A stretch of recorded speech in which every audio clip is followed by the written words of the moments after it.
আছে তো, দোয়া আছে, দোয়ার লাগে।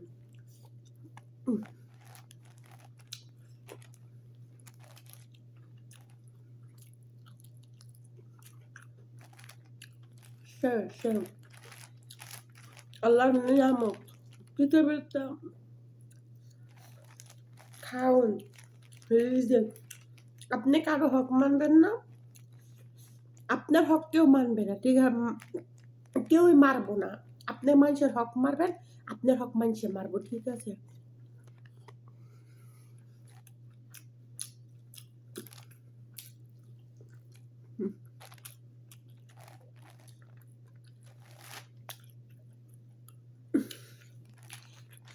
আপনি তো এই জগতে আয়েন না সারা জীবন বাঁচতেছেন।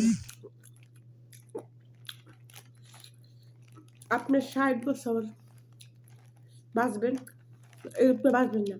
আপনি তো মানুষের সাথে ভালো ব্যবহারগুলো করে যান, এতে আপনি মানুষের কাছে সম্মান পাবেন।